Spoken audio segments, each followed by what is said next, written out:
Ayan, isang mapagpalang umaga po sa bawat isa. Nanyayahan ko po ang lahat na magsitayo. Ayan. Batiin po natin ang ating mga katabi ng Happy Lord's Day. Ayan, ngitian niyo naman po sila. Ayan, kawayan, kamayan. Ayan. Ayan. Sa umaga po ito, ihanda po natin ang ating mga puso at isipan.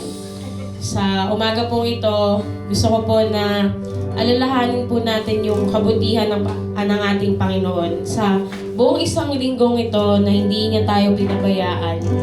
May mga panalangin po tayo na hindi pa sinasagot.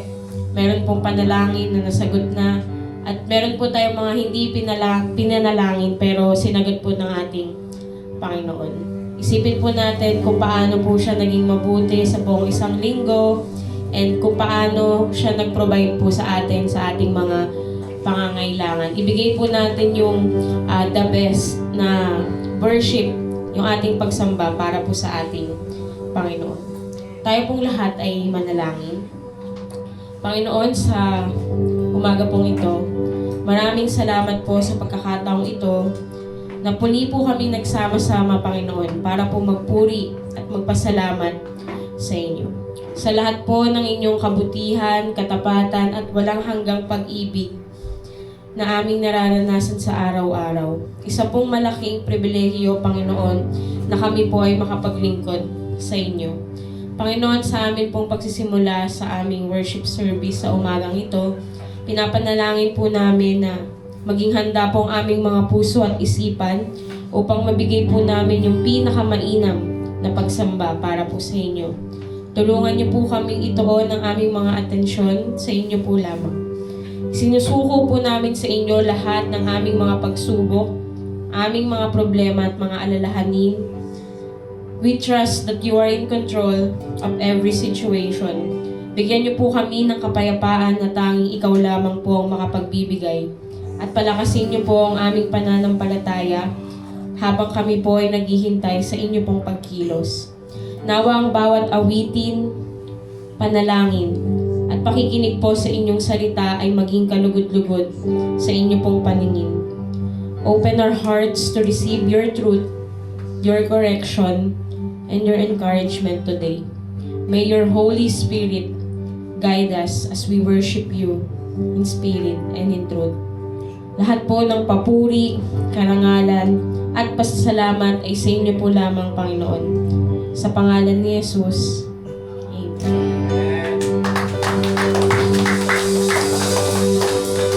Amen. Amen. Amen. Masarap pong pakinggan kapag may mga palakpak para sa Panginoon. Amen? Hallelujah, hallelujah. Amen. At batiin mo yung sarili mo. Congratulations. Ang aga mo. Amen. Ibig sabihin kapag maaga, nag-prepare ka. Diba? Nag-prepare ka para kay Lord. Amen po ba doon? Amen. So, sa umaga pong ito, nakikita niyo na nasa likod ko. Ay, wala pa. Ayan. Nandito tayo, oh. Kita niyo ba yung earth dyan? Hindi po. Di ba pag sinumin mo yan, makikita mo yung earth. Pag nakita mo yung earth, di pa rin tayo kita. Di ba? Di ba? Ganyan po kalawak ang kalawakan. Di ba? Na kung iisipin mo, bakit isa lang ang nagpapasaya sa Kanya? Tayo. Amen? Tayo mga tao, tayo mga nilikha niya ayon sa Kanyang wangis at hugis. Amen? Kung iisipin mo yan, parang, parang, Lord, bakit ako? Eh, ang lawak-lawak. Di ba? Bakit? Alam niyo ang pinakamaganda rito? Ang pinaka nagpapasaya sa Panginoon, hindi yan eh. Ikaw, kapatid. Sabihin mo, ikaw. Sabihin mo sa katabi mo, ikaw. Amen? Yan po yan. At lalo higit na nagiging masaya ang Panginoon kapag nakikita niya na yung puso natin dalisay na marunong magpasalamat ngayong umagang ito. Amen? Handa na po ba magpuri ang bawat isa? Amen. Hallelujah. Hallelujah. Thank you, Lord. Hallelujah. Marami kami mga tanong, Panginoon. Marami kami mga tanong sa buhay. Pero Lord, ang aming gustong mangyari ngayon at gustong isipin, Panginoon, kung gaano kakabuti sa bawat isa sa amin ngayon. Amen? Hallelujah. Thank you, Lord Jesus. Salamat sa iyo. Salamat sa kadakilaan mo. Salamat sa pag-ibig mo, Panginoon. Salamat, Panginoon. Yan ang aming dapat isigaw sa umagang ito. Hallelujah. Thank you, Lord Jesus. Sabay-sabay po tayo, mga kapatid, ha? Kung aking mamasdan ang kalawakan, di ko maunawaan ang iyong dahilan kung bakit ako'y pinili mo't inalagaan. Di ko kayang isipin, hindi ko kayang sukatin ang pag-ibig mo, Jesus, na iyong binigay sa akin. Salamat, salamat, O Jesus, sa pag-ibig mo. Walang ibang nagmahal sa akin ng katulad mo. Salamat, salamat, O Jesus, sa pag-ibig mo. Ako'y magsasaya sa piling mo. Hallelujah! Thank you, Lord Jesus. Kahit anong pagsubok, Panginoon, ikaw pa rin ang aming inaasahan, Panginoon. Sabay-sabay po tayo. Kung may pagsubok man o kahibigan, Huwag mailalapit. Amen! Ikaw ay susa, aking saligan. Di mo ko pababayaan. Come on! Hindi ko kayang isipin, Hindi ko Amen. kayang sukatin ang pag-ibig mo, Jesus, na iyong binigay sa akin. Oh! Salamat, salamat, O Jesus, sa pag-ibig mo. Walang ibang nagmahal sa akin ng katulad mo. Salamat, salamat, O Jesus, sa pag-ibig mo. Ako'y magsasaya sa piling mo. Sabay-sabay po tayong awitin. Salamat, salamat, O Jesus, sa pag-ibig mo. Walang ibang nagmahal sa akin ng katulad mo.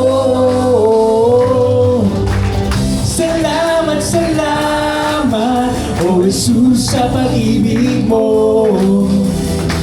Ako'y magsasaya sa piling mo. Kapatid, awitin po natin to. Purihin ka. Huwag na sa'yo Hallelujah. Wala nang ibang nanaisin pa, kundi pasalamatan ka. Buhay ko nang purihin ka.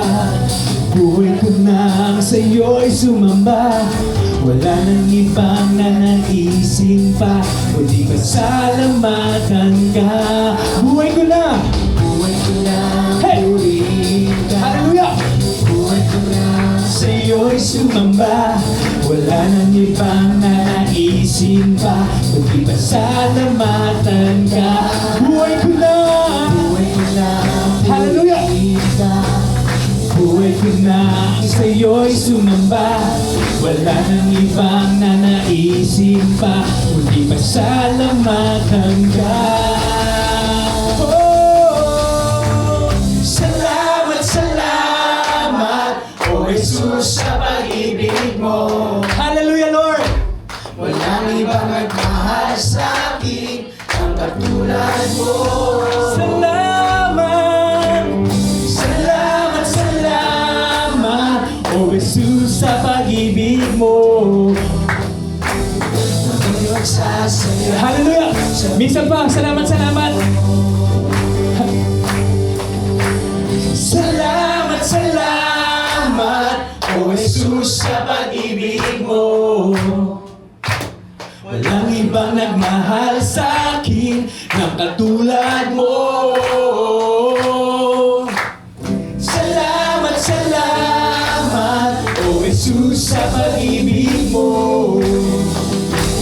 Ako'y magsasaya sa piling mo. Isigaw mo kapatid, salamat, salamat. Salamat, salamat, O Jesus, sa pag-ibig mo. Walang ibang nagmahal sa'kin na katulad mo.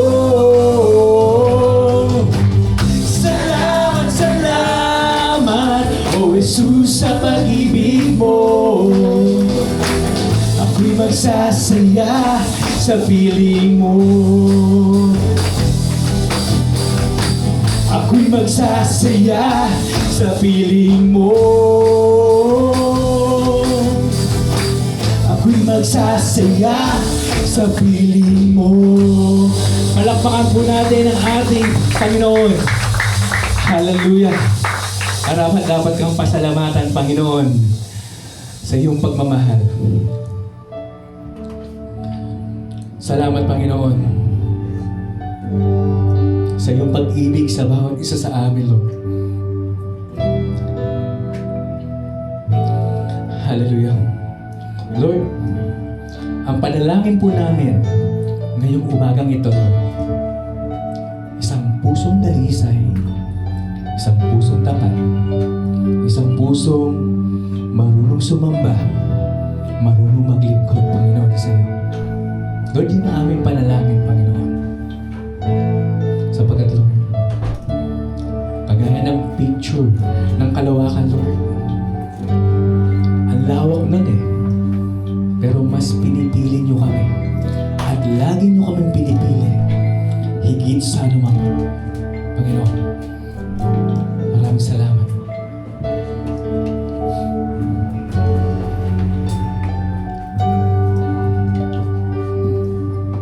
Sabay-sabay po nating awitin.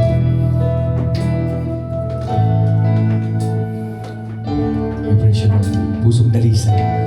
Pusong dalisay ang aming nais.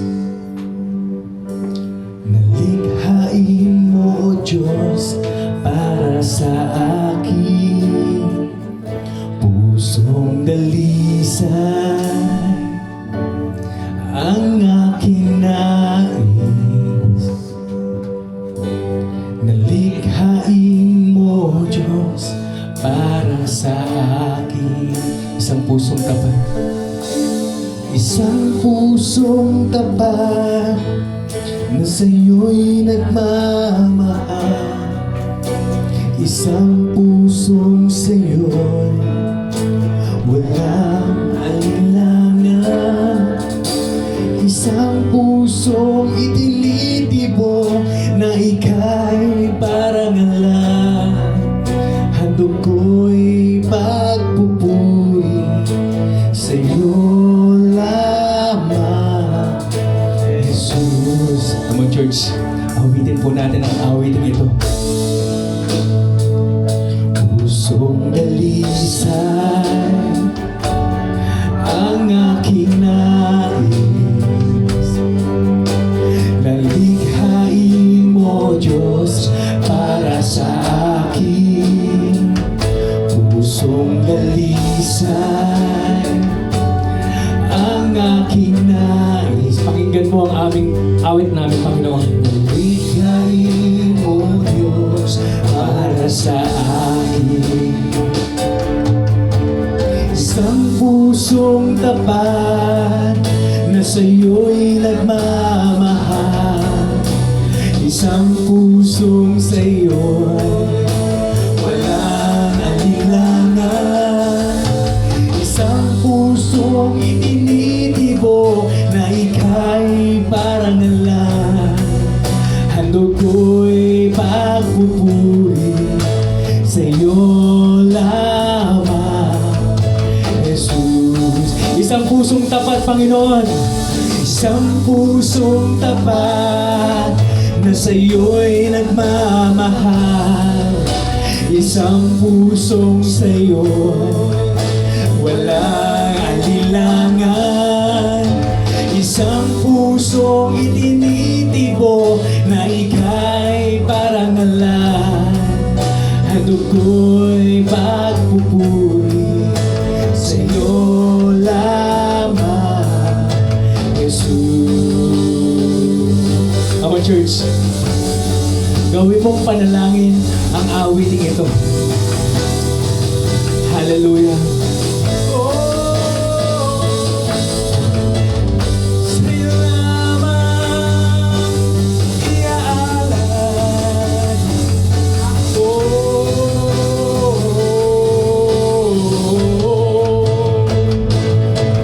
Itong aming puso'y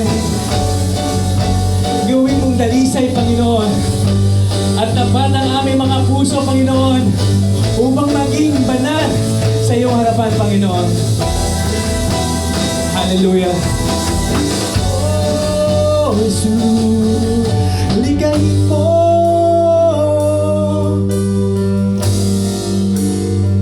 Hallelujah. Thank you, Jesus. Hallelujah, Lord Jesus. Pusong dalisa ang aking nais, nalikhain mo, Diyos, para sa akin. Minsan ba, mga kapatid? Yes, Lord. Ang aking nais, nalikhain mo, Diyos, para sa akin. Minsan pa, pusong dalisay. Pusong dalisay. Come on, church. Ang aking nais. Gawin mong panalangin to. Nalikhain mo, Diyos, para sa akin. Pusong dalisay. Ang aking nais. Nalikhain mo, Diyos, para sa akin. Isang pusong tapat na sa'yo'y nagmamahal. Come on. Come on. Come on, church. Walang alinlangan. Yes, Lord. Ito yung aming tinitibok, Panginoon. Ito ang aming panalangin. Sa'yo lamang, Jesus. Isang pusong tapat na sa'yo'y nagmamahal. Isang pusong sa'yo'y walang alinlangan. Come on. Let's sing together. Para sa Diyos, para sa Ama, para kay Kristo. Pagpupuri sa'yo lamang, Jesus. Mga kapatid, pwedeng minsan pa.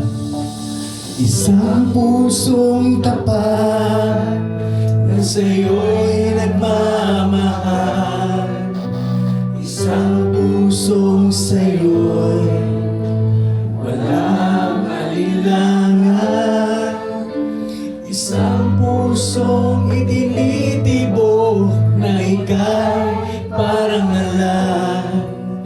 Handog ko'y pagpupuri sa'yo lamang. Handog ko'y pagpupuri sa'yo lamang. Handog ko'y pagpupuri sa'yo lamang, Jesus. Palakpakan po natin ang aking Panginoon. Amen. Salamat po, Panginoon. Tayo na po ay makakaupo na po. Ating pong ipanalangin at ito ng ating mga kamay sa Gomez family.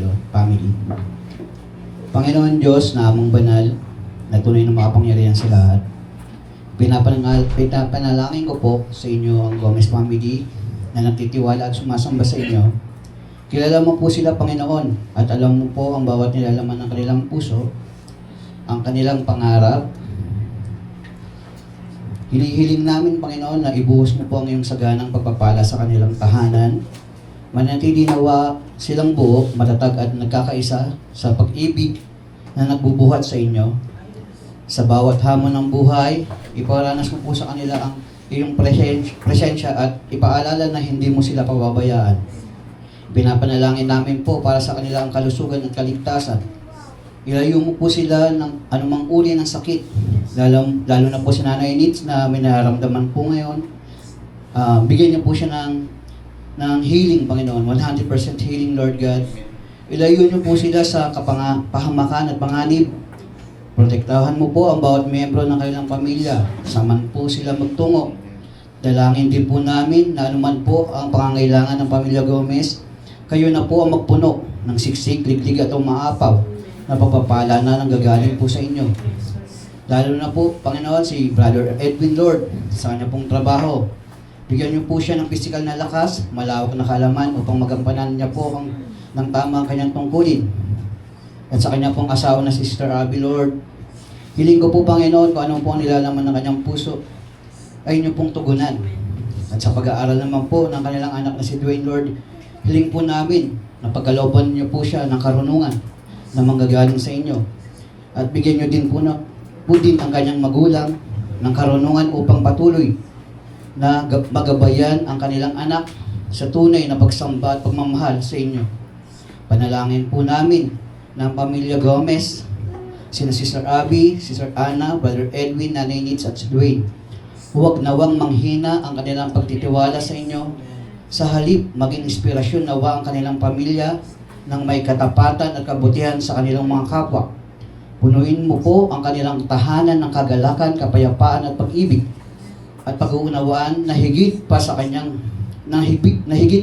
ibigay ng mundong ito. At alam ko po, Panginoon, na tapat po ang kanilang paglilingkod sa inyo. Ang tangi lang po nilang layunin ay ikakalago ng panambahang ito. Na ito lang, na lalo na po kay Sister Anna, Lord, bigyan niyo din po siya ng pisikal na kalakasan na nanggagaling lamang sa inyo. Ang lahat po ng itong aming panalangin, Panginoon, sa umagang ito ay tinatas na po namin sa inyong pangalan na ni Jesus. Amen. Magsitayo po tayo at buklatin ang ating Biblia sa mga gawa, Kabanata 7, versikulo 48 hanggang 53. Gayunman, ang kataas-taasang Diyos ay hindi naninirahan sa mga bahay na ginawa ng tao. Sabi nga ng propeta, ang langit ang aking trono. Sabi ng Panginoon, at ang lupa ang aking tutuntungan. Ano pang bahay ang itayo ninyo para sa akin, o anong lugar ang pagpapahingahan ko? Hindi ba't ako ang gumawa ng lahat ng ito? Napakatigas ng ulo ninyo. Ayaw ninyong magbago ng inyong kalooban. Ayaw ninyong dinggin ang katotohanan mula sa Diyos. Kung ano ang ginawa ng inyong mga ninuno, iyon din ang ginagawa ninyo ngayon. Lumalaban kayo lagi sa Espiritu Santo. Sinong propeta ang hindi inusig ang inyong mga ninuno? Pinatay nila ang mga nagpapahayag tungkol sa pagpaparito ng matuwid na inyo namang pinagtaksilan at ipinatay. Tinanggap ninyo ang kautosang ibinigay ng Diyos sa pamamagitan ng mga anghel, ngunit hindi naman ninyo ito sinunod. Salamat sa pagkabasa at pagkaintindi ng salita ng Diyos. Maaari na po tayo magsimupo. Yan po, thank you so much, Brother Ronald. Isang pinagpalang umaga po sa ating lahat. Pakibati po ang inyo pong mga katabi sa kanan, kaliwa, likod at harapan ng Happy Lord's Day. Sige po, ngitian nyo po yan, ngitian nyo po. Isang malamig po na umaga sa ating lahat. Baka yung ilan po sa atin, kasi dito po lakas ng kidlat madaling araw Tama po ba sa mga taga rito?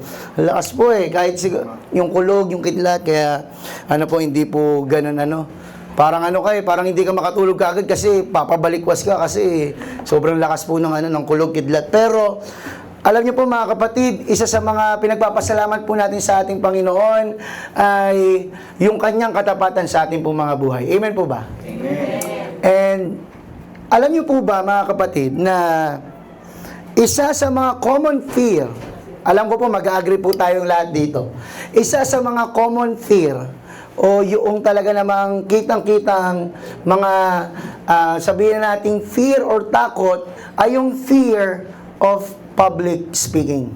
Tama po ba? Yung nakakatakot po talaga magsalita. Lalo na pag maraming tao. Amen po? Sabi po ng mga research, 75% ng mga tao ay takot na magsalita sa harapan ng maraming tao. Baka pagka nagtanong po ko kung sino ang natatakot magsalita kapag maraming tao, mostly sa atin ay magtataas ng kamay. Tama po ba? Kasi, totoo naman po, nakakatakot. Matitigan ka pa lang eh, di ba? Baka maano ka na eh. Hindi mo na alam yung sasabihin mo, may pagtitigan pa sa'yo. O kaya naman mga kapatid, kahit siguro sa isang gathering or isang group ng, sabihin natin pong chikahan, minsan hesitant ka pa eh, na magsalita eh. Tama po ba? Kasi meron kang fear, lalo na kapag yung personality mo ay medyo introvert ka, medyo hindi ka makapag-express ng sarili mo, hindi mo talaga masasabi o wala kang tapang na magsalita. At baka tayo po yun. Tama? Wala po tayong tapang na magsalita. Bakit? Ay, baka mahusgahan ako. Tama? O kaya, baka magmukha akong, sorry for the word, siraulo, di ba? Ay, baka magkamali ako ng sasabihin. Marami po tayong mga dahilan kung bakit tayo natatakot magsalita, pero alam niyo po yung isa sa mga dahilan, fear of rejection. Na baka yung sasabihin mo ay i-reject ng tao. At masakit ma-reject. Tama po ba? Ang tanong po sa atin, na-reject ka na ba? Opo. Ang daming sumagot. Na-reject na. Marami po sa atin, kagaya ng sabi na-reject. Pero sabi po dito, this is the part 1 of our series which is called The Bold Witness of Stephen. And this is the part 1, the courage to speak, yung tapang sa pagsasalita. Napakahaba po ng verse na ito kasi from itong chapter 7, from verse 1 to verse 60. Hindi ko nga po sinagad hanggang verse 53 lang po ako ngayon. Tapos ang pinabasa ko lang po yung dulo kasi ikikwento ko na lang po sa inyo kaysa basahin po natin ng isang diretso. Alam niyo po, kapag tayo ay pinipigilan ng mundo na magsalita tungkol kay Jesus, tapos nagpapapigil naman po tayo, may mali po doon. Sabi po dito, ito po yung nangyari kay Esteban or Stephen sa English. Alam niyo po, 'di ba? Siya po ay nakipagdiskurso sa mga Pariseo, sa mga iskriba, sa mga aral sa kasulatan. Hindi po nila matalo si Stephen. Why? Because meron siyang Holy Spirit. He has the wisdom of the Holy Spirit. Kahit na sobrang aral yung mga Pariseo, yung mga pare, hindi po nila matalo si Stephen because Stephen has the Holy Spirit within him. Yun po yung wisdom ng banal na Espiritu. Alam niyo pong ginawa nila? Siniraan po nila, tama? Ang paninira po nila, sinisiraan ni Esteban, si Moises, ang Diyos at ang templo. Kaya po, ang nangyari, in chapter 7, pinatawag po si Esteban sa Sanhedrin. At sabi po dito, totoo ba ang lahat ng ito? Sabi nung mga pare. Are these things so? Is it true na nilalapastanganan mo ang si Moises, ang kautusan at ang Diyos? At sa kanila po, kapag ikaw ay nilapastangan mo si Moises, ang templo at ang salita ng Diyos, ano po ang parusa sa tingin niyo po? Stone to death. Babatuhin ka. Baka akala niyo po yung bato na gagamitin, yung mga graba lang po. Hindi po. Tipak-tipak talaga na bato. Babatuhin ka hanggang sa ikaw ay mamatay. Stone to death. At ayun po yung kinakaharap ni Stephen. Matinding pressure yung kanyang kinakarap. Una sa lahat, hostile yung audience. Marami sa mga nakikinig, marami sa nakakita, gusto siyang papatay, gusto siyang siraan, gusto siyang saknan. Pero gusto niya pa rin sabihin yung katotohanan. At nandun po yung Sanhedrin. Pag sinabi po natin Sanhedrin, ayun yung pinakamataas na kapulungan during their time. Parang sa atin po, parang kang inimbitahan sa, kunyari sa Senado po, yung Blue Ribbon Committee, parang ganun po yan eh. Talagang ano po, talagang didikdikin ka, talagang isisiwalat nila, pipigain ka para isiwalat mo yung katotohanan. Pero hindi po nagpatakot o nagpadaig si Esteban. Alam nyo po, may mga moments sa buhay natin, there are moments when protecting the truth is more important than protecting ourselves. Mas mahalaga pong maprotektahan natin, sabi nga po dyan, next slide, yung katotohanan kaysa yung ating mga sarili. And it is a warning to us, mga kapatid. Sa umaga pong ito, medyo seryoso po talaga yung ating pag-uusapan.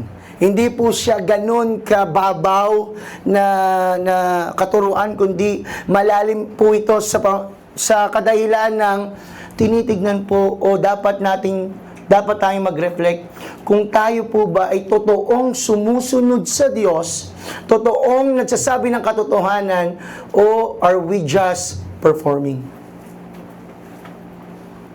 It is a warning that religious people can know Scripture and still miss the Savior.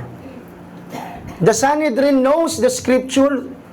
They know Moses, they know the law, pero they reject Jesus, the Savior. At maaring tayo rin po, nagsisimba tayo, we are in the church, pero malayo yung puso po natin sa Panginoong Hesus. Amen po. Ang tanong ko po, gaano po ba kalayo na yung puso natin sa ating Panginoong Hesus? Baka sinasabi natin, hindi, Pastor. Sisimba nga ako linggo-linggo eh. Pe-pray ako, Pastor ha. Defensive po agad eh. Tingnan po natin mga kapatid. Sabi po dito, yung tapang na magsalita, it comes from knowing God's Word. Yung Acts chapter 7, verse 2 to 16, ang gusto lang sabihin ni Esteban, that God's work is bigger than Israel's institution. Ito po yung napakaganda dito. Dahil, kung titignan po natin, ang nililitis ay si Esteban. Tama po ba? Siya yung nililitis ng Sanhedrin, ng korte. Pero alam niyo po, ang ginawa niya, hindi yung trial ni Stephen. It is the trial of the whole Israel. Inilagay niya on trial yung buong Israel sa kanilang paglilingkod, sa kanilang perspective, sa kanilang tradisyon, sa kanilang pag-iisip. At may babasagin po sa ating pag-iisip. Baka yung ginagawa po natin sa loob ng church, it's just performing religious duties. At yun po yung babasagin ni Esteban. Tignan niyo po ito. Stephen begins where the Jewish story begins. Yung faithfulness ng Panginoon, it spans nations, generations, and geographies. Gustong ipakita ni Esteban na yung Diyos ng Israel ay hindi lang Diyos sa Israel. Ulitin ko po, gumamit na po akong preposition. Yung Diyos ng Israel ay hindi lang Diyos sa Israel. Kasi yun lang po yung pagtingin po nila yung Diyos ng Israel ay para lang sa Israel. But the God of Israel is beyond the place which is called Israel. Hindi po siya nagsimula kay Moses. Hindi po siya nagsimula sa templo. Alam niyo po kung kanino siya nagsimula? Kay Abraham. And this preaching is one of the longest preaching sa entirety ng Bible and in the book of Acts. Napakahaba po nito. Kasi nagsimula siya sa history ng Israel. Sino po dito yung gustong-gusto ng history nung nag-aaral pa sila? Amen. Parang gusto nyo po lagi math ha? Sino po lagi? Parang gusto lagi math? Ako po, I love history. Ang sarap pong balikan ng mga history dahil marami po tayong matututunan. Alam, pinarinig pa ako eh. Matalas po kasi yung pandinig ko eh. Alam nyo, di ko na po sabihin kung ano yung narinig ko ha. Baka curious po kayo. Alam nyo po mga kapatid, yung history ng Israel ay hindi lang history ng Israel. It is the history ng plano ng Diyos for all mankind. At yun yung gustong sabihin ni Esteban. Kasi ang feeling ng Israel, they are so special. Hindi naman po natin sinabing ordinary sila. But they are so special na lahat ng tao sa paligid nila ay hindi nakasama sa plano ng Diyos. At yun yung gustong baliin ni Esteban. Kaya po siya nagsimula kay Abraham. Si Abraham po, next slide po, ano pong storya ni Abraham? Si Abraham po ay pagano. Siya po ay sumasamba sa iba't ibang klaseng Diyos. Ang tawag po doon ay polytheism. Pagano po siya. Pero tinawag po siya ng Panginoon. Before magkaroon ng Jerusalem, before yung Israel ma-form, tinawag si Abraham. Before mag-exist yung Israel, gustong sabihin ni Stephen na hindi exclusive yung plano ng Diyos. Kasama rin yung mga hintil, kasama rin yung ibang mga tao. Before sacrifices were established, before the temple was built, at before Israel even existed as a nation, tinawag ni Lord si Abraham to be the father of many nations. Sabi po dyan, Abraham was not searching for God. Makita po natin, hindi naman niya hinahanap ang Diyos eh. Tama po ba? Si Abraham hindi niya hinahanap ang Diyos. May sarili siyang agenda sa buhay niya. But God sought Abraham. Kinatagpo ng Diyos si Abraham. At kung tayo po yung magiging seryoso, sa totoo lamang po, in human depravity, hindi natin nahanapin ang Diyos. Baka ang akala po natin tayo po yung nakahanap sa Diyos, pero tayo po yung kinatagpo ng Diyos. We were encountered by God. Amen po ba? Kung hindi gagalaw ang Panginoon, hindi po natin siya makikilala. At yun po yung gustong sabihin ni Stephen. God sought Abraham. Natagpuan niya si Abraham. Tingnan niyo po, Abraham was not pursuing righteousness. Hindi naman po matuwid si Abraham. Kagaya nga po ng sabi ko, siya po ay sumasamba sa maraming Diyos, sa iba't ibang klaseng Diyos. Pero God graciously revealed Himself. At sa atin po, ni-reveal ng Diyos din yung kanyang sarili. Amen? Nung tayo po'y tumanggap sa Kanya, ano pong ginawa ni Abraham? He acted out of faith. He walked by faith. Sabi niyo nga po sa katabi niyo, walk by faith. May kadugtong pa po, no? May bonus pa eh. Alam niyo po, this is a beautiful picture na ang Diyos nating sinasamba, siya yung naganap sa atin. Natagpuan niya tayo. He initiated. At dun pa lamang po dapat grabe na po yung pasasalamat natin sa ginawa niya sa ating buhay. And the story begins with God's faithfulness. The story of the redemption of mankind begin with God's faithfulness. Kasi pwede naman po tayong dire-diretso na po lahat sa impyerno eh. Tama? Pero gumawa po ng kaparaanan ng Diyos. Gusto pong sabihin ni Esteban, subtle lang po eh. Hindi niya sinabi na kumbaga dapat lahat ay included. Hindi po inumpisahan niya sa kwento ni Abraham that God seeks us first at wala tayong dapat may pagmalaki sa Diyos. Yung pangalawang story niya pong kwento is yung storya po ni Joseph. Sino pong nakakilala kay Joseph? Hindi po yung Joseph na tatay ni Jesus, kundi Joseph the Dreamer. Sa Old Testament po. Ano po nangyari kay Joseph?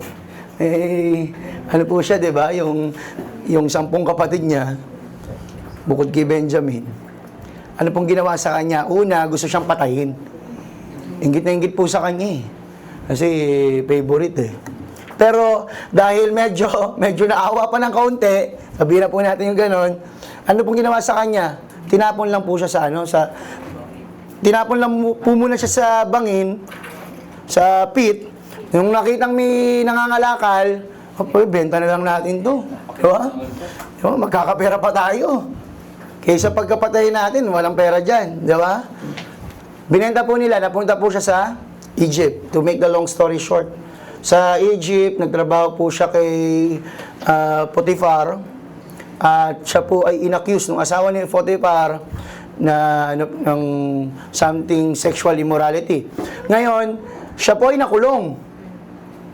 Pero niredeem po siya ng Panginoon dun sa kulungan. At siya po ay naging governor. Ayun po yung short story po ni Joseph.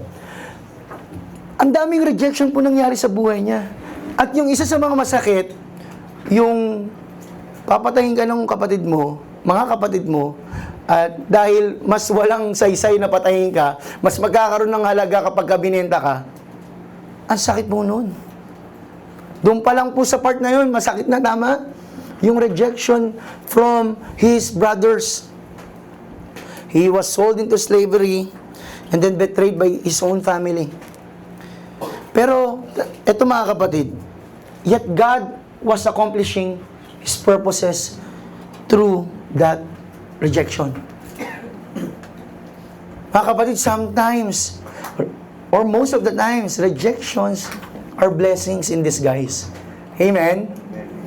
Rejections are blessings in disguise. Minarinig nga po ko, sabi niya, rejections are just God's redirection. Amen po? Kaya wag po tayo matakot ma-reject as long as we are doing the right thing. Baka sabihin naman po natin, okay lang ma-reject, mali naman yung ginagawa mo. Baka it is because of your own consequences, kaya ka na-reject, 'di ba? Pero if you are doing the right thing, it is okay to be rejected, mga kapatid. Because God is redirecting your life. At ganun din po kay Joseph. Yung series of rejection na nangyari kay Joseph, may plano po ang Diyos doon. Lahat nung nangyari sa kanya, may plano po ang Diyos. Ano pong sabi na Acts chapter 7 verse 9? Sabi po, but God was with him. At kung titignan po natin, parang nawala kay Joseph lahat. Amen? Parang katulad din ni Job. Parang nawala lahat. Nandun po siya sa pinakababa. Kumbaga, hindi lamang po baba hindi lamang bagsak, lagapak talaga. Dapa talaga. Pero ano pong sabi dito? Joseph lost almost everything, but he never lost God. Amen? Alam niyo po, kapag ganito yung thinking natin, that rejections are redirections of the Lord, walang anuman pong rejection na pwedeng makapag-disappoint or makapag-discourage sa atin. Yes, Lord, susunod lang ako. Amen? Yes, Lord, magpapatuloy lang ako. Alam ko na ang rejection na ito, may plano ka sa aking buhay.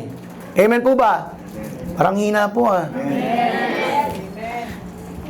Yung storya po ni Abraham at ni Joseph, it is God demonstrating His presence and blessing. Na yung kanyang presensya, yung kanyang blessing ay hindi nakadepende sa lugar. Kung i-bless ka ng Lord, i-bless ka niya. Amen? Kung may gagawin ng Panginoon, hindi yan nakabase sa lugar. Akala po natin, sige, atin ako ng church. Kasi dyan yung blessing ng Lord Pero hindi po ba pwedeng dumating yung blessing ng Lord sa trabaho natin? Hindi po ba pwedeng dumating yung blessing ng Lord sa bahay po natin? Ini-equate po natin yung blessing ng Lord sa location. Na kapag ka mas malapit ka sa church, structurally, yung structure po mismo, na parang mas nandun at ramdam yung presensya ng Panginoon. But the presence of God is everywhere, mga kapatid, even at your workplace. Andun yung presensya ng Panginoon. Even sa school, andun yung presensya ng Panginoon. Sabi po dito, God was with Abraham in Mesopotamia. Wala pang Israel. God was with Abraham. Wala pang Israel. God was with Joseph in Egypt. God's presence cannot be restricted by human limitations. Huwag po nating limitahan yung kayang gawin ng Diyos sa ating pong mga buhay. Yun, ang gustong sabihin ni Esteban sa mga Pariseo, sa mga leaders, ang gusto niya sabihin, huwag niyong limitahan ang Diyos, ang galaw ng Diyos, ang ministeryo ng Diyos sa inyo lang. Sa mga pari lang, sa mga leader lang, hindi. Ano pong nire-remind sa atin ni Stephen? Ito po. Sana maging encouragement po sa atin to. God is just as present in the hospital as He is in the sanctuary. Equal po yung presence ng Panginoon. God is just as present in the workplace as He is in the worship service. And God is just as present in suffering as He is in celebration. Baka ang akala po natin, present lang ang Lord pag may blessings po tayo. Present din po ang Lord kapag may sufferings po tayo. Nakikita ng Panginoon every sufferings na pinagdaraanan natin. And He is present. Our present help in time of need. Ang tanong po sa atin, tayo ba ay nagtitiwala sa presensya ng Diyos o tayo po'y nagtitiwala lamang sa mga religious environments? Ito po mas malakas yung pananampalataya mo o yung pagtitiwala mo sa Diyos pag nasa church ka. Pero kapag ka mag-isa ka na lang, o kapag ka nasa workplace ka, kapag ka nasa bahay ka, humihina yung pananampalataya mo. So, saan po nakabase yung pananampalataya natin pag ganun? Sa ibang tao? Sa structure? O sa Diyos? Pangalawa po, ang tapang sa pagsasalita ay nanggagaling po sa pagkaunawa sa problema ng tao, ng sangkatauhan. Ano po ba ang problema ng sangkatauhan? Sabi po dito, ang pinakamatinding problema ng sangkatauhan ay hindi pagkarinig o pagkaunawa ng salita ng Diyos, kundi ang patuloy na pagre-rebelde at pagtalikod sa Kanya. The greatest problem of mankind is sin. Kasalanan. Sabi niyo nga po, kasalanan. Lahat po tayo nagkakasala. Amen? Lahat po tayo makasalanan. We all fall short of the glory of God. Lahat po tayo dito sinners. No one is exempted. And that is the greatest problem of mankind. Hindi po pera ang problema natin. Hindi po ari-arian ang problema natin. Hindi pagkain ang problema natin. Our problem is sin. Our problem is rebellion. Pagtalikod sa Diyos. Sabi nga po dito, dahil hindi mo narinig o unawaan ang kaligtasan, kundi yung patuloy mong pagre-rebelde sa Diyos. Yung unang parte o kahulugan ng pagre-rebelde, yung pagtalikod at patuloy na hindi pagsunod sa Diyos. Yun yung unang parte. Pero paano pag Kristiyano ka na? Sometimes, nagre-rebelde pa rin po tayo sa Panginoon. Amen? May pinapagawa sa iyo ang Panginoon, hindi mo ginagawa. Amen? Rebellion, not ignorance, is humanity's problem. At dito sinabi ni Esteban, yung storya ni Moises. Diba? Sabi po sa kanya ng mga tao na sinisiraan niya si Moises. Pero ang ginawa niya po, preach niya po si Moises dito sa part na to. At ito po yung pinakamahabang preaching niya. Part ng preaching niya dito, it's about Moses. Dahil inaakusahan po siya na nilalapastanganan niya yung salita o yung character ni Moses. Sino ba si Moses? Kilala po ba natin? Sikat na sikat di ba? Yung ano pong ginawa ni Moses? Hinati yung di ba? Alam po yan, halos alam po natin yan, di ba? Hinati yung hinati yung dagat. Pero the Moses story it is a story of still rejection. He is a rejected deliverer. So, umpisa pa lamang po ng kanyang ministry. Nung pinabalik siya ng Panginoon sa Egypt. Marami na pong tao kagad na nag-question sa kanya, sino ka? Diba? Ayun po yung sasabi nila, who made you ruler and judge over us? Nung time na inattempt ni Moses na tulungan yung kanyang kapwa Israelita, they responded, who made you ruler and judge over us? Nagpadala ang Diyos ng deliverer. Magdi-deliver sa kanila from slavery sa Egypt, magdi-deliver sa kanila sa pangmamaltrato ng Pharaoh. Ano pong ginawa ng mga tao? They rejected. Ayaw po nila, tama? God sent a rescuer, the people resisted Him. Nakita niyo po yung pattern, mga kapatid? Nakita niyo yung pattern na gustong sabihin ni Esteban? Si Abraham, si Moses, si Joseph. Si Joseph at si Moses, ano pong pareha sa kanila? They were both rejected.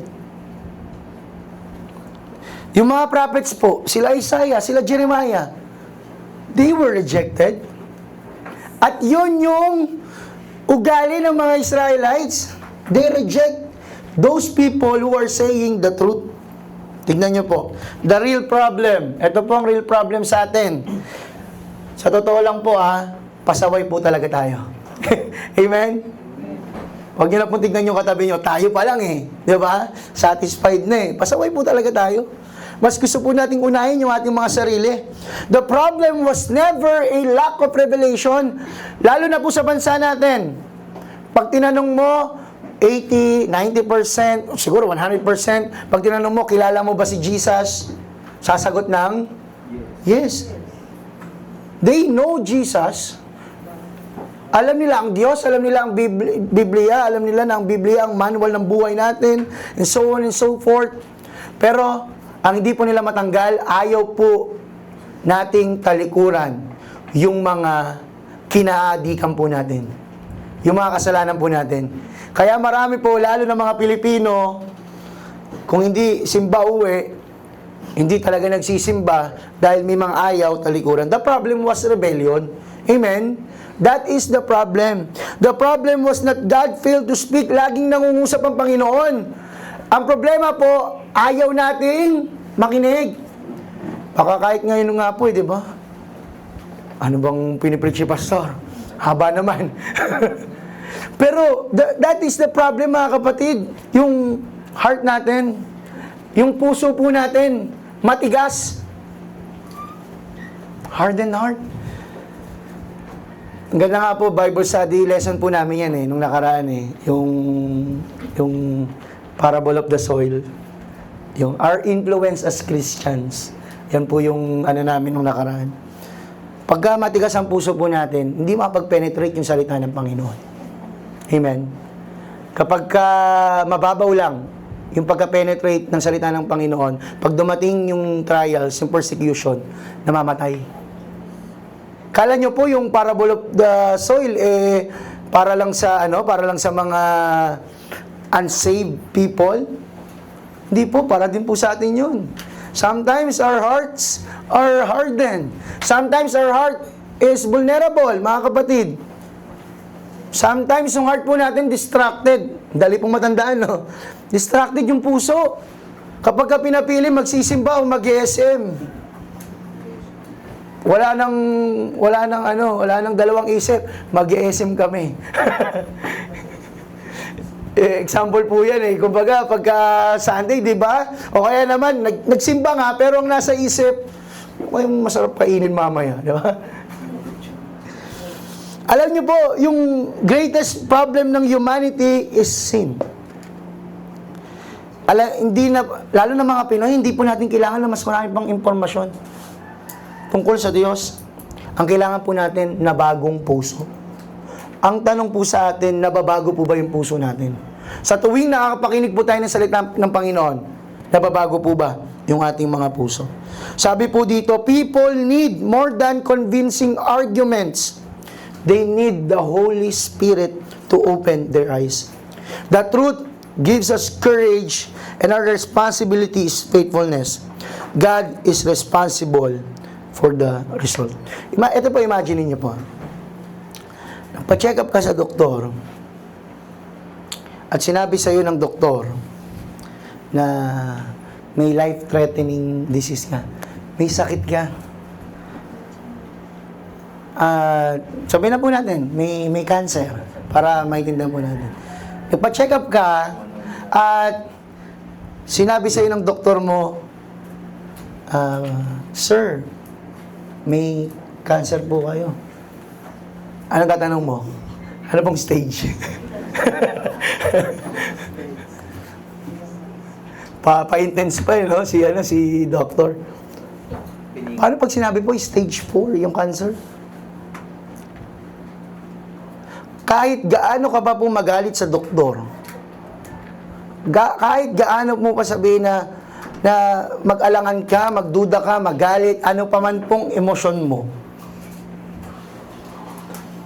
kailangan mong tanggapin na may sakit ka. You need to accept na may sakit ka. That's the first step para gumaling ka.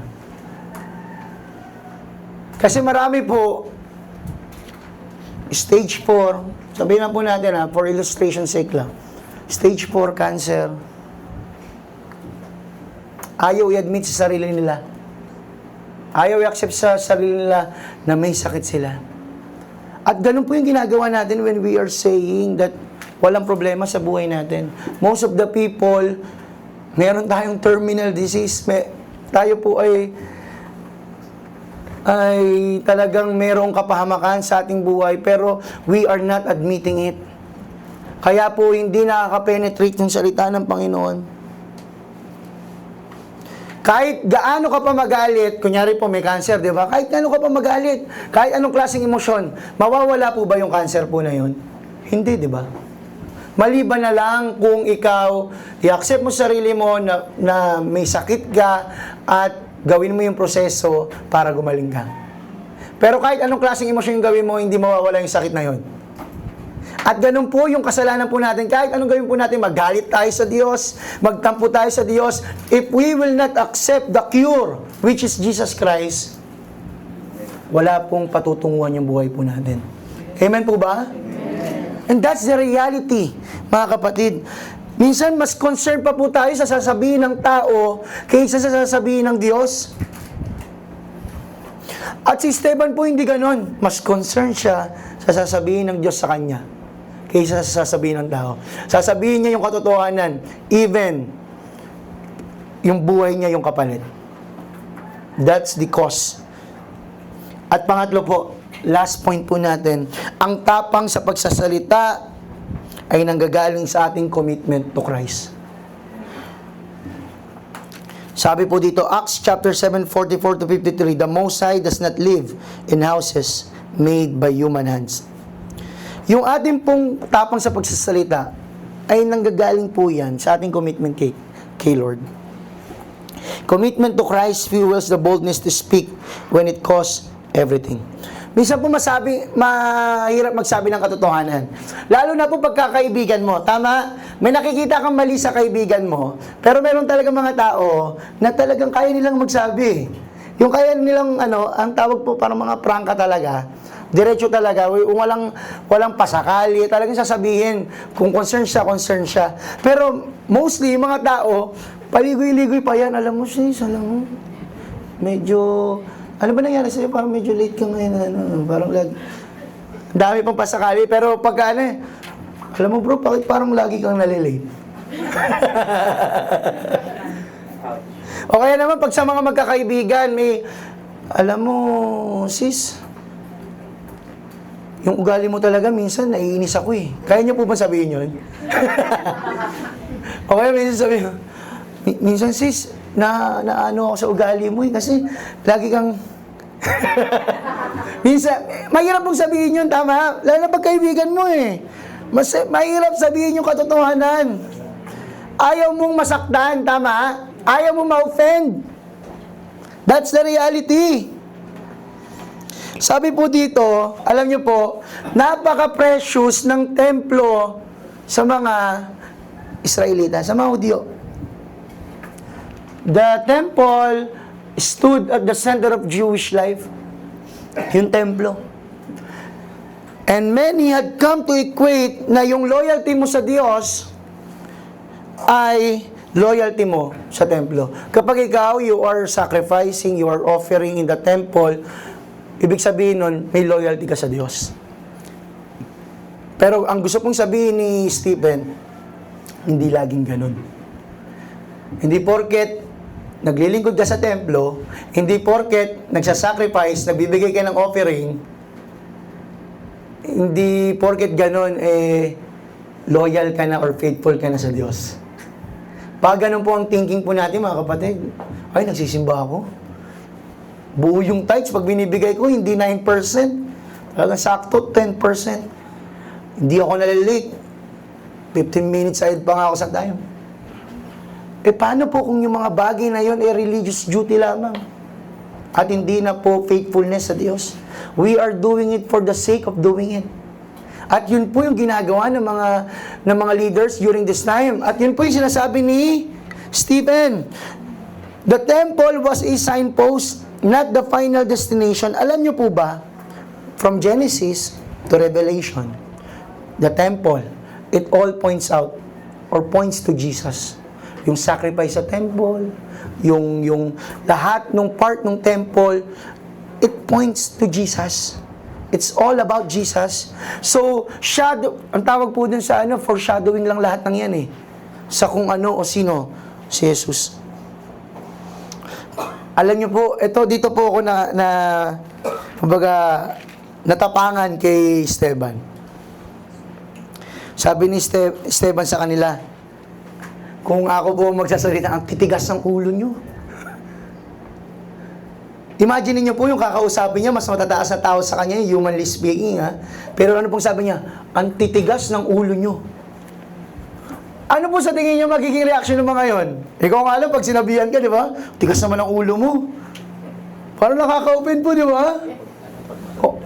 Lalo na, siguro kung mas bata sa iyo nagsabi, di ba? Parang sabi mo, sino ka para sabihin yan, di ba? Pwede, kaka-open ka. Pero sinabi ni Stephen anyway, sa English po, you stiff-necked people. Maganda po sa Tagalog napakatigas ng ulo nyo. Ang mga puso at tinga nyo ay parang sa mga pagano. Ouch! Ouch po talaga to. Ayaw po nila sa Intil. Ayaw po nila sa pagans. Kaya nung sinabi po ito ni Stephen, marami pong nagtaas ang kilay, panigurado. Marami pong nagbulungan, panigurado. Sino ba itong taong to? Marami po sigurong nag-react, pero he said it anyway. He do it anyway. You resist the Holy Spirit. Next. Yan po. You persecuted the prophets. Yan po yung paratang ni Esteban. And you betrayed and murdered Jesus, the righteous one. Nakita niyo po yung tema ni Stephen? You rejected Moses, you rejected Joseph, you rejected the prophets, and now you are rejecting the Savior. Ang problema nyo, puso. Hindi ito, puso ang problema. Why was Stephen so bold? Because he understood that the greatest act of love is telling people the truth. Amen po ba? Kung talagang mahal po natin ang isang tao, hindi po natin hahayaan na mapunta siya sa impyerno. Amen po? Kaya sabi ko po sa inyo, talagang cut to the heart po ang topic po natin ngayon. Kung talagang mahal po natin yung mga taong sinasabi nating mahal natin, hindi po natin hahayaan na mapunta sila dun sa dagat-dagat ng apoy habang tayo'y masaya at nagagalak sa trono ng Panginoon. We need to tell them the truth. Amen? Tell them the truth. Alam niyo po, meron pong, as I end this message, gusto ko pong i-end sa isang story. Ang tao pong ito, ang pangalan niya ay si Hiromu Inada. Siya po ay tinaguriang o tinawag ding Iron Man. Bakit? Meron po kasi tinatawag na, kung familiar kayo sa triathlon. Yung triathlon, it is a combination of cycling, swimming, and running, marathon. So, ikaw ay mag-swim for 4 kilometers, babike ng 180 kilometers at tatakbo ng at least 40 or 37 kilometers. So all in all, mga 200 to 210 na kilometers yung iyong bubunuin. At kailangan mo siya matapos, bago ka matawag na Ironman, kailangan mo siya matapos in less than 17 hours. Ngayon, si Romo Hinada po ay trinay niya yung first Ironman niya nung siya ay 76 years old. May 76 years old po ba dito? Si Tatay Cards, pwede pa. Diba? Kaya pa, Tatay Cards. At siya po ay nag-failed. During this time po, ang ginawa niya, nag-quit po siya sa kanyang work, nagtatrabaho po siya sa television sa Japan. At nung nag-i-start na po siyang tumakbo, sumali sa mga triathlon, namatay po yung asawa niya.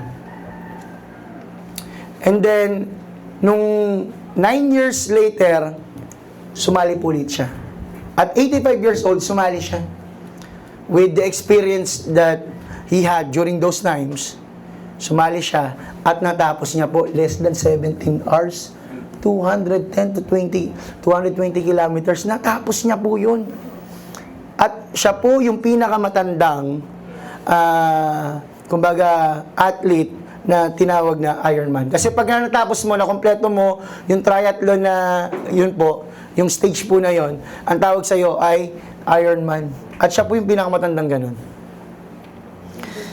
At 85, he crossed the finish at the Ironman World Championship in Kona, the full 140 miles of swim, bike, and run in just under 17 hours, the oldest person ever to complete the race. Alam niyo po bakit ko siya sinasabi? Kasi meron po akong nakita dun sa interview sa kanya. At yung interview sa kanya, ang sabi niya doon, the Ironman, he said, is perfect for seniors. Perfect daw siya sa mga senior. Bakit daw? Because it rewards the one thing that does not have to fade with age. Refusing to stop. Human thinking, ganyang edad, 76, okay na, paupo-upo ka na lang.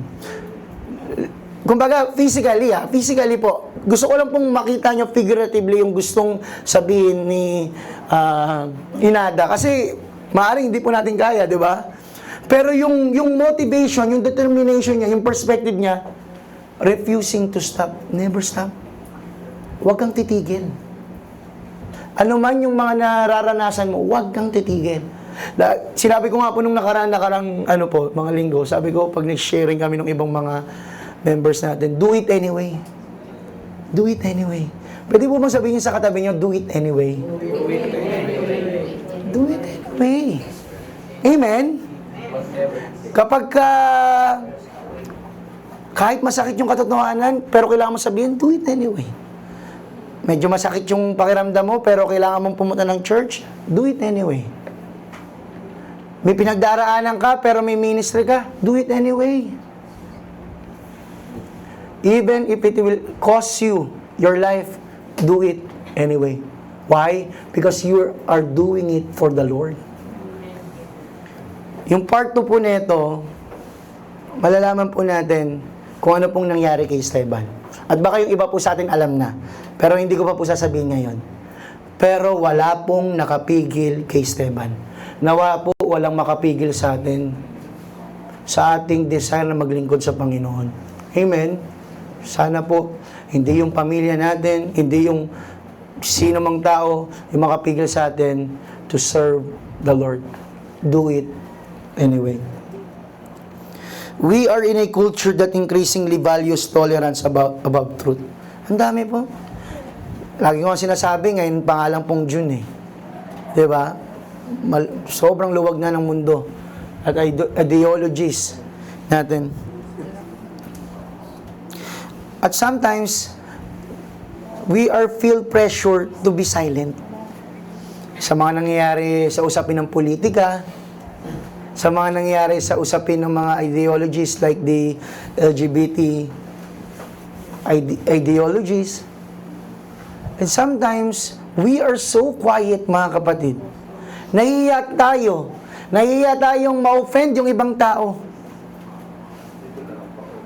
Tama po ba? Nahihiya tayo. But they need to hear the truth. They need to hear it. Speak the truth, mga kapatid. Tandaan po natin, ang pag-ibig na walang katotohanan, sentimentality lang yan. Ang katotohanan ng walang pag-ibig, kalupitan lang yan. Pero ang pag-ibig na may katotohanan, ang pag-ibig na may katapangan, ang pag-ibig na yon, yun yung kailangan nating sabihin. So we need to understand, or we need to know God's ongoing faithfulness. We need to understand human rebellion, and we need to commit fully to Christ's truth. Bago po, ito sasabihin ko na po, bago po batuhin si Esteban, ginawa niya po yung mga bagay na ito. Alamin mo, yung faithfulness ng Diyos. Yung faithfulness ng Diyos, ongoing yan. Non-stop. Hindi mo lang nakikita. Hindi mo lang nararamdaman kasi masyado kang focus sa ibang mga bagay. Kung tatanungin po tayo ngayon, gaano ka faithful ang Diyos sa buhay mo? Amen. We need to understand that without God, without the Lord, we are nothing, mga kapatid. And let us commit fully to Christ's truth. Ano pong sabi doon? Isang pusong tapat na sa'yo nagmamahal. Ang tanong, tapat po ba talaga? Isang pusong sa'yo'y walang alinlangan. Totoo po ba? Sunday class po natin, do not worry, di ba? Di ba? Pusong dalisa eh. Isang pusong tinitibok na ikay parangalan. Totoo po ba? So Lord lang po ba ang gusto natin parangalan? Sabi po dito, the same question, at dito po tayo magtatapos, the same question that confronted the Sanhedrin now confronts us. Ano po? What will we do with Jesus? Kumbaga, ano naman? Will we resist Him? May sinasabi sa iyo, si Lord, ang tanong, gagawin mo ba? Will we ignore Him? Or will we submit to Him? At nawa po, we should and we must submit to Him. Every sermon po, every scripture, every promise, every prophecy, it ultimately lead to one person. And that is Jesus Christ. And He should be the center of our lives. Next week po, pag-aaralan natin kung paano si Esteban, may tapang na magsalita, ay may tapang din na magdusa. Medyo mas mabigat po yung next na topic natin. Pero abangan po natin kung paanong kahit sa kabila ng kanyang pagdurusa, nakita niya yung glory ng ating Panginoon. At yun yung dapat natin i-expect. Beyond our suffering, makita natin yung glory ng Panginoon. Tayo pong lahat ay tumayo. Sabi po ng ating awitin, pusong dalisay ang nais po ng ating mga puso. Nalikain sa ating mga puso. When we say pusong dalisay, pure. Tama po. Walang balid ng anumang karumihan. And tayo po, nagkakasala, nagkakaroon ng mga doubts sa ating mga puso. May mga pagkakataon po na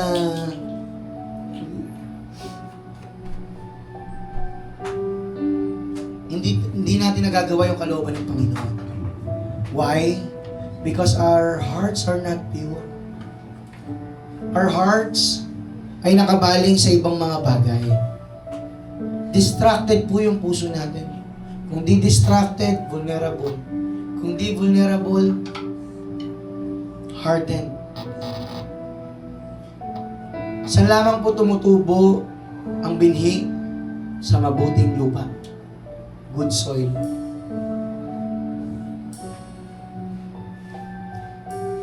Kapag nagtatanong nga po, di ba, kailangan tanggalin mo yung mga bato eh. Kailangan malinis yung lupa eh. Kakayurin mo talaga eh. Bubungkalin mo eh. At may mga pinapabungkal ng Panginoon sa ating mga buhay, sa ating mga puso. As we sing this song, tayo po ay manalangin sa Panginoon. Napakadalisayin niya yung ating mga buhay.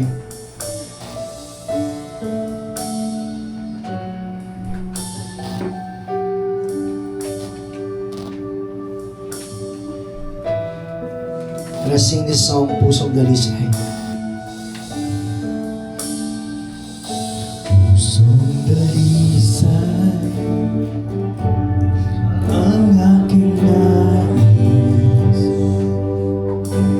nalikhain mo, Diyos, para sa akin. Pusong dalisay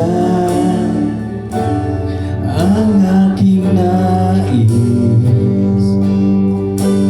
nalikhain mo, Diyos, para sa akin.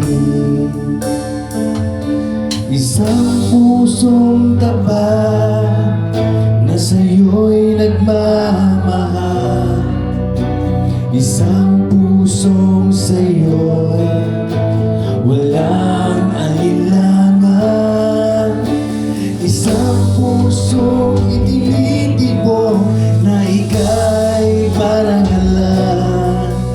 Halo ko'y magpupuri sa'yo lamang, Jesus.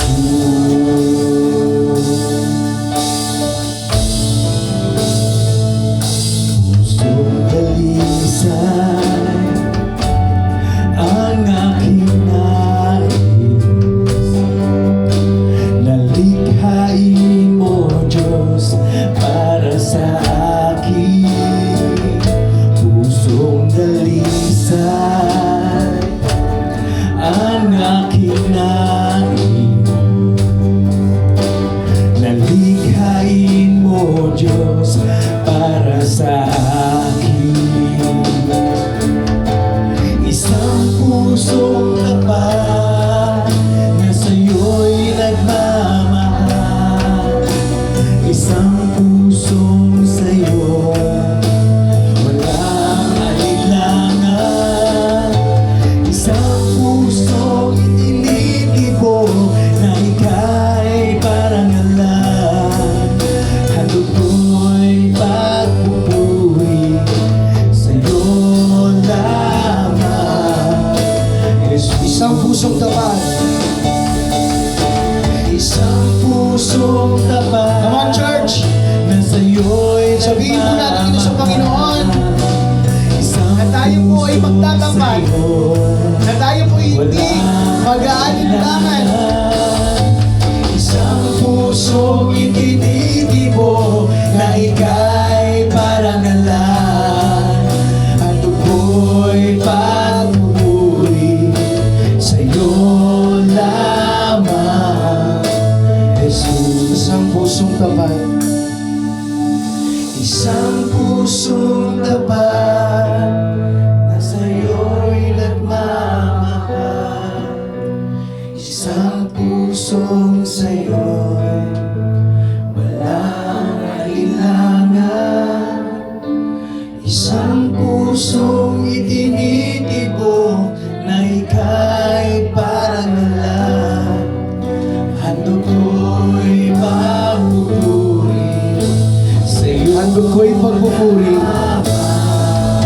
hando ko'y pagpupuri sa'yo lamang. Hando ko'y pagpupuri, hando ko'y pagpupuri sa'yo lamang, Jesus. Panginoon, handog po ng aming mga buhay ang tanging maihandog lamang po, hindi ang aming kayamanan, hindi ang aming sariling talino, hindi ang aming kalakasan, kundi ang pagpupuri lamang sa iyong banal na pangalan.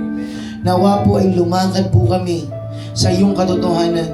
Nawa po, Panginoon, ay masabi po namin ang katotohanan sa mga tao po namin nakakasalamuha. At nawa po ay hindi kami tumigil na maglingkod sa iyo. We will do it anyway because we want to praise you, lift your name, and worship you in spirit and in truth, Panginoon. Kaya, ang hiling po namin, purify us. Refine our hearts, Lord. Shape us and mold us into your likeness, Panginoon. That is our prayer, Panginoon. To be more like you and less like us, Panginoon. This we pray in Jesus' name. Amen and amen. Palakpakan po natin ang Panginoon. Maaari na po tayo umupo.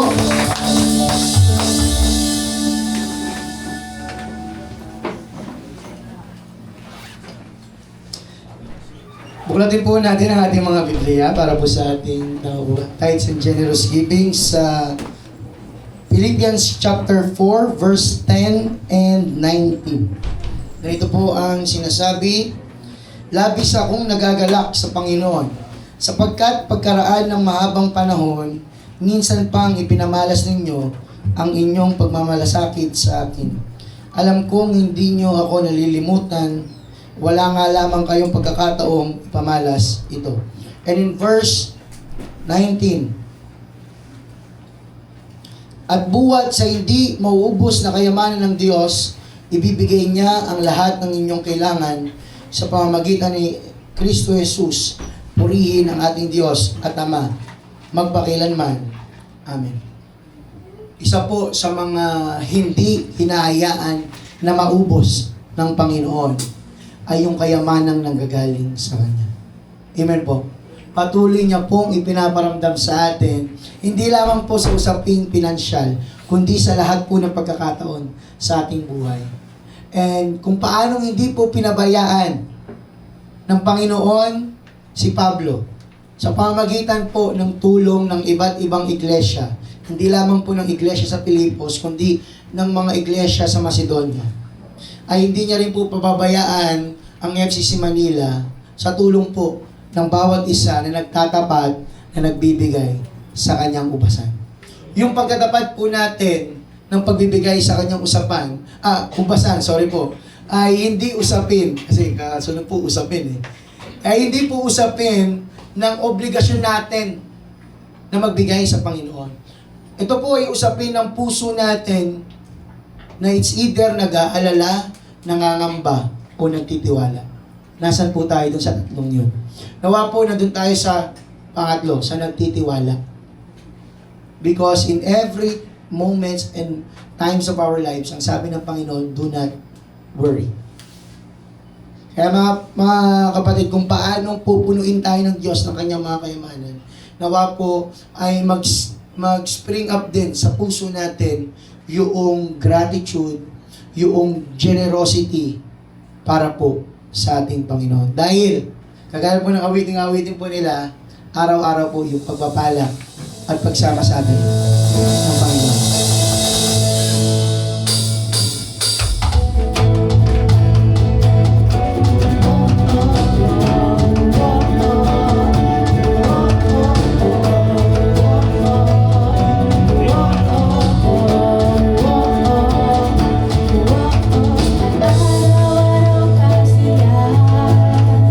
Araw-araw kagalakan, araw-araw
pong idulog ang mga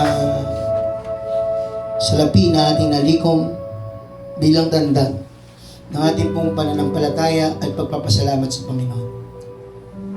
Panginoon, ang mga salapi pong ito ay pagpapakita hindi lamang po ng katapatan namin sa pagbibigay, kundi ng katapatan mo, Panginoon, sa pagpo-provide sa aming pong mga buhay.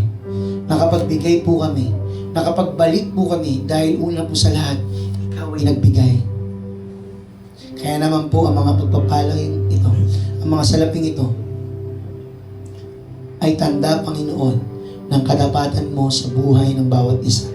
Kaya pong hiling pa po namin, Panginoon, ay patuloy ng katapatan mo ang mamayani, maghari sa buhay po ng bawat isa. Ang pagpapala mo ang siyang maramdaman ng mga anak mo na nagbigay, maging sa mga anak mo, Panginoon, na walang kakayanan magbigay, ay bigyan mo, Panginoon, ng kakayanan na magbigay rin sa iyong kapasan. Hiniling ko po, Panginoon, sa mga salapi na amin nalikom na maging mabuti po kaming katiwala sang-ayon po, Panginoon, sa iyong salita. Nang sa ganon ay magamit po namin ng mabuti, ng naayon at kaaya-aya, Panginoon, mga salaping ito, sa iyong kaharian, sa iyong ministeryo, dito po sa FCC Manila. Pagpalain niyo po, Panginoon. Tinataas po namin muli ang mga pagpapalang ito sa pangalan ni Jesus. Amen.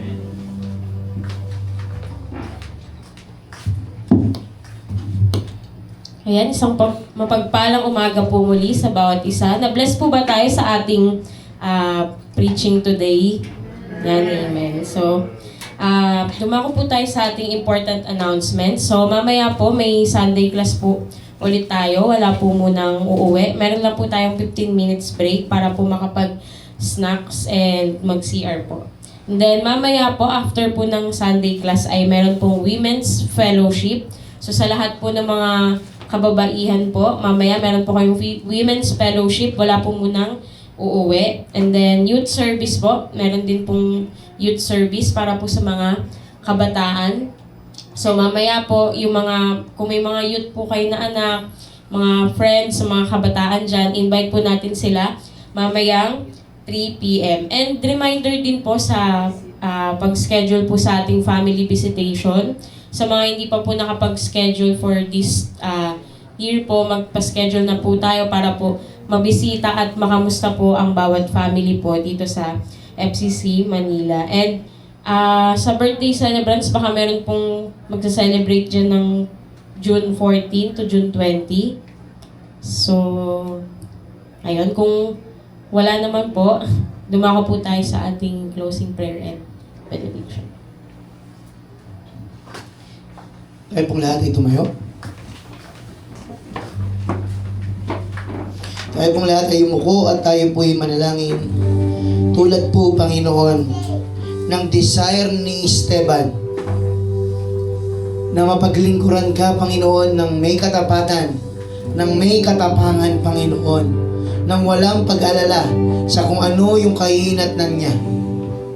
Regardless of the dangers, I pray, Lord, regardless of the sufferings, of the challenges, of the trials and persecution that we will face, nawa po ang masabi po namin, we will serve you no matter what, Panginoon.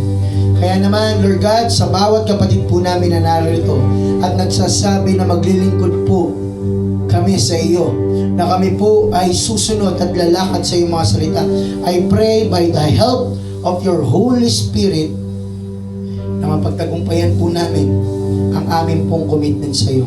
We pray, Lord God, na maging kagaya po kami ni Esteban, na kahit gaano kalaki ang consequence at halaga ng kanyang pagsasalita ng katotohanan, hindi po kami matakot o mahiya, Panginoon, ay pahayag na ikaw ay Panginoon at tagapagligtas ng aming mga buhay.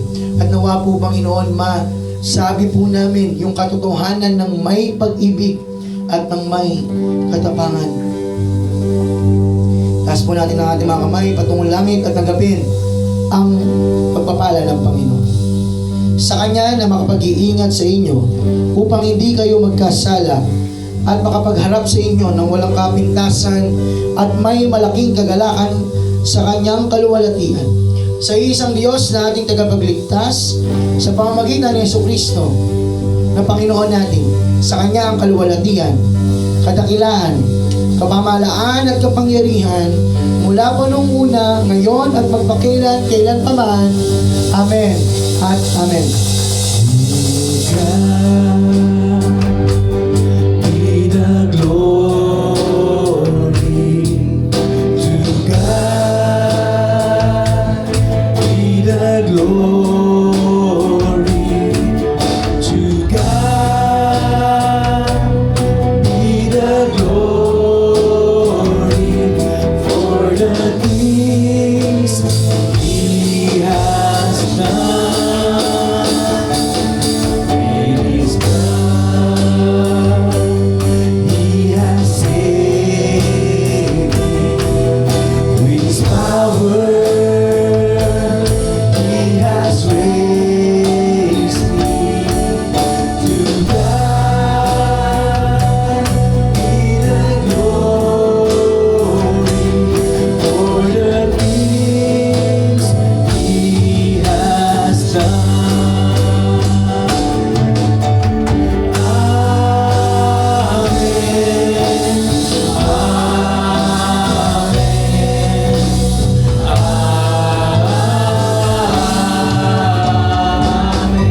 Palakpakan po natin ang Panginoon. Kumusta po ang ating Sunday worship service? Tayo po muli ay magkamayan at magbatihan sa bawat isa.